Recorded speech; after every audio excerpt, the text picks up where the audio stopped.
We had a briefing from Pentagon Chief Pete Hegseth, Secretary of War, along with the Chairman of the Joint Chiefs, Dan Kane, this morning. And here was a bit of how that sounded, SOT 13. Thus far, Operation Epic Fury has delivered twice the air power of shock and awe of Iraq in 2003, minus Paul Bremer and the nation building. We are just getting started. We are accelerating, not decelerating. The Iranian Air Force is no more, built for 1996, destroyed in 2026. The Iranian Navy rests at the bottom of the Persian Gulf. Combat ineffective, decimated, destroyed. The combination of U.S. and Israeli intelligence and combat power will control Iran. We've taken control of Iran's airspace and waterways without boots on the ground. We control their fate. Though the president says we are likely to be there for another 4 to 5 weeks. And this is what Bibi Netanyahu said on Hannity the other night, SOT 26. I said it could be quick and decisive. It may take some time, but it's not going to take years. It's not an endless war. In fact, it's an effort right now to achieve the peace that we all yearn and pray for. It may take some time, is as far as he went. The president saying 4 to 5 weeks. We really don't know. It's not going to be quick, and it doesn't seem like they're leaning toward taking the out that a lot of MAGA has been begging them to take, Glenn, which is just say it's a success right now. You took out the Ayatollah. You took out 39 or 40 other top members of the regime. You've put the Navy at the bottom of the ocean. You've gotten control of the airspace. You've done a lot of damage to their top missile sites and so on. Can we just declare it a win right now and leave and do the thing that should have been done in Iraq after the shock and awe? He made a reference to the shock and awe. Just do that. Just say it's a win right now and leave, but we're not prepared to do that. It's going to get worse, and we're still told that the full unleashing is yet to come. So your thoughts on where we are now on day 5? Yeah. Okay. First of all, this is exactly what we heard, not just before the Iraq war, but into the Iraq war. It's only a matter of weeks, maybe a couple months at the most. This is not going to be a prolonged war. We have total dominance over the Iraqi military. They're dispersed. They're destroyed. Their military is destroyed.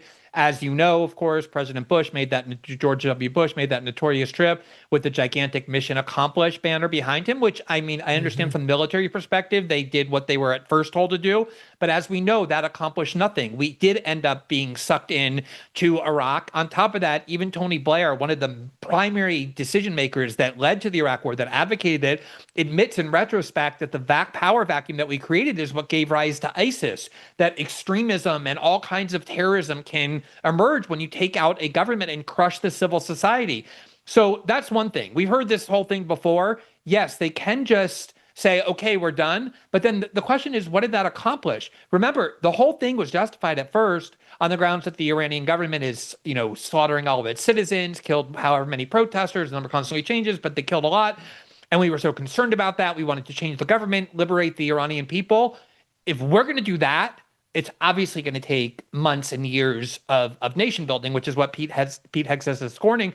But if we don't do that, what have we achieved? We're going to smash this country, leave it in a kind of Syria or Libya-like state where we bombed all their police stations. There's no more police. There's going to be anarchy. There's going to be balkanization. There's going to be a power vacuum. Who knows who will fill it? For what? For how does that make the United States safer? It doesn't, just like the Iraq war didn't. President Trump doesn't seem to have a clear plan in mind when it comes to the Ayatollah, a succession plan, like who's likely to be elevated. He said to the media the other day, we had a couple of people in mind, but now they're all dead. It looks like they may have elected Khomeini's son to be the next supreme leader. Not totally clear to me whether that's a done deal or whether it's just heading in that direction right now. But by some accounts, he's even more hardline than the old man was. And there's a question now about, are we already headed to a place where the new boss is worse than the old boss? And was this thought through? First of all, this does seem very similar in a way, and I think a lot of people on MAGA are hoping it ends up similar to what happened in Venezuela. which is where we heard for weeks and months about Maduro and all the evils of the Maduro government. It was a communist regime that destroyed liberty and destroyed the country. And that was the original impetus for the war in a lot of people's minds. And then Trump goes in, takes out Maduro, doesn't do much else, blew up some boats, and left the entire rest of the government in place, which I'm glad about. I'm glad we didn't destroy the Venezuelan government and the nation built in Venezuela. But the question then is like, what did that achieve? We were able to run Venezuela, which we're basically doing. But so what is it in Iran? Are we going to just go in and say, okay, we killed the Ayatollah, we killed some senior leadership, and now the country, we're just going to leave it as is, govern the way it was before? He was asked specifically about the Shah of Iran, which is what all these Iranian exiles want, is the Shah of Iran's son to go be reinstalled. And when they asked Trump about it, he sounded exactly like when he sounded when they asked if Maria Machado was going to go and rule Venezuela. He was like, yeah, he's a nice guy, but I prefer somebody who's actually in the country, who's popular in the country. I don't think Trump wants a radical change in the governance. The problem, Megyn, is that once you start a war like this, you can't control what the other side does. If they do things that require escalation, require retaliation, other countries get involved. That's a very volatile region. And that's what scares me the most. It's not that Trump wants endless war. He doesn't want to be there for years. But sometimes when you start a war like this, you have no choice. Bush didn't intend to be in Iraq for years either, or in Afghanistan for 20 years, and yet we were. The reporting today is from Reuters that because there's a report that we're running low on our interceptors for these missiles at our outposts and domestically. We've given so many to Ukraine. We've already given a bunch to Israel in the wars that they've been involved in. And we've been using them in our combat with the Houthis. We use them when we bomb Nigeria over Christmas. So like there's a question about whether we have enough interceptors, which are very, very expensive. We're told reportedly 12 million. I've heard as low as 4 million, but I mean, the official said 12 million. And you can be using them to take out a $30,000 drone. So it's like, it's a very, the ratio is not great for us because they've got a lot of drones, the Iranians do, and they have missiles, and we need these interceptors for both. So now there's a report today from Reuters, per 5 people familiar with the plan, that the Trump administration plans to meet with executives from the biggest U.S. defense contractors at the White House on Friday to discuss accelerating weapons production as the Pentagon works to replenish supplies. Got Lockheed Martin, Raytheon, all the usual suspects to talk about things like Tomahawk missiles that Raytheon makes and a new agreement with the Pentagon. At the same time that Reuters again reports the White House meeting is coming as Deputy Defense Secretary Stephen Feinberg has been leading Pentagon work in recent days on a supplemental budget request of around $50 billion that could be released as soon as Friday. The new money would pay for replacing the weapons used in recent conflicts, including those in the Middle East. $50 billion is a huge, huge number, Glenn. It's especially huge in advance of midterms when people are having difficulty paying their rent and their mortgage. And their number one complaint, according to the polls, is the economy. I mean, this is everything Trump ran on, not doing. I mean, that is the reality. You can say he changed his mind. You can say whatever. Conditions change. This is exactly what Trump told people he would not do, was pursue foreign wars that didn't have a direct threat to the United States and use our resources for Raytheon and Boeing and General Dynamics instead of renewing their communities with infrastructure and with healthcare and with the kinds of things that Americans should have just to live a decent middle-class life. It's a total violation of what he told Americans. I'm so glad you brought up, if I can just quickly, about this issue about depleting our stockpiles, especially our anti-missile defenses, which are crucial to how we've been defending Israel.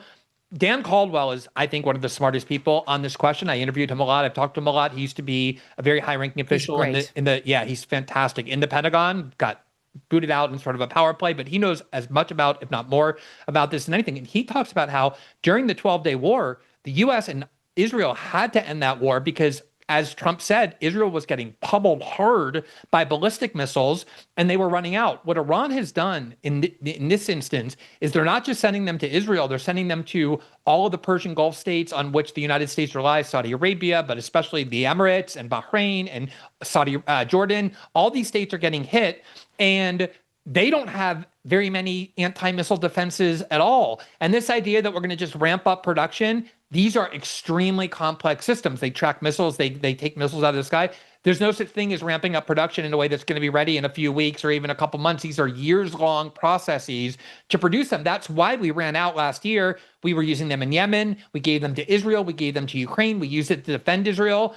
And we still don't have very many because of how long it takes and how intricate the process is to rebuild and replenish the stockpile. Yeah. That is a major, major issue. Think about this. In 2006, $20,000 equaled roughly 33 ounces of gold at spot price. Okay, $20,000 got you 33 ounces.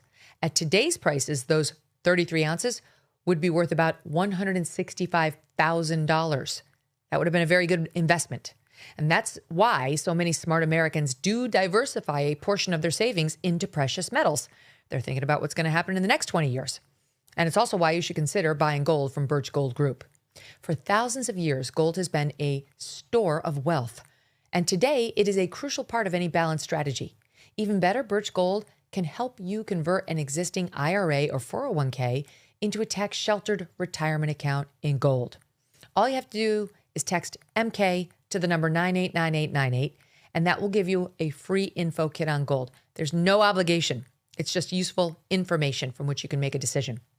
With an A+ rating with the Better Business Bureau and tens of thousands of happy customers, let Birch Gold help you diversify with gold.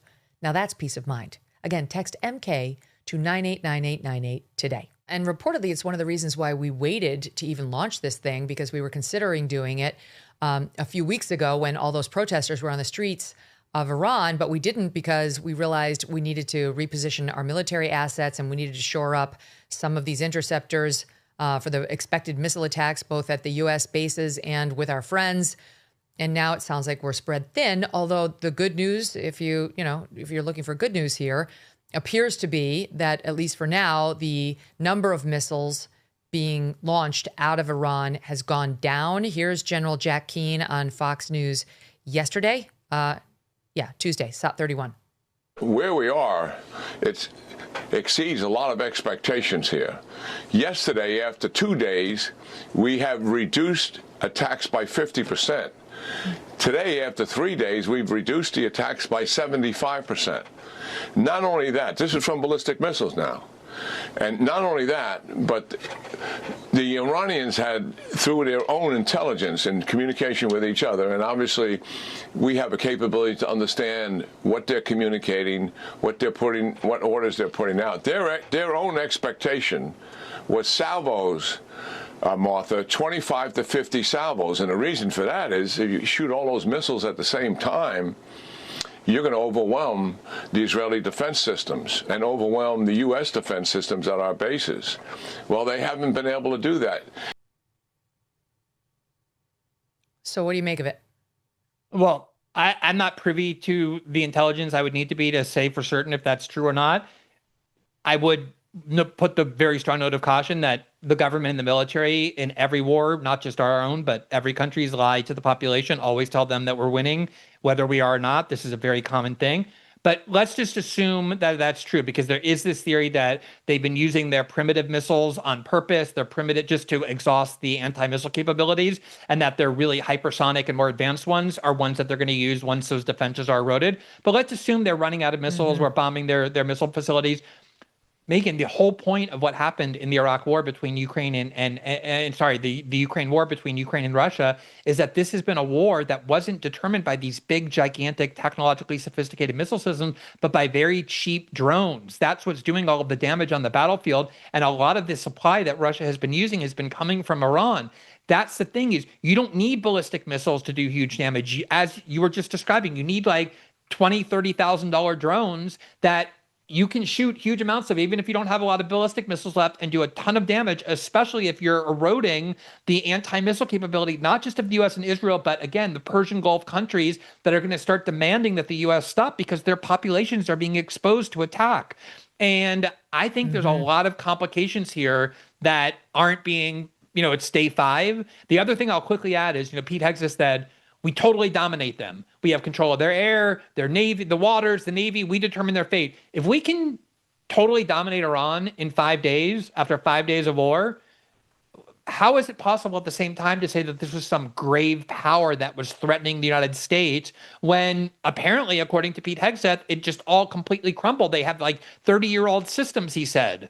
And it's hard to reconcile those claims with the claim that Iran is some sophisticated grave power that can do great damage to Americans at home.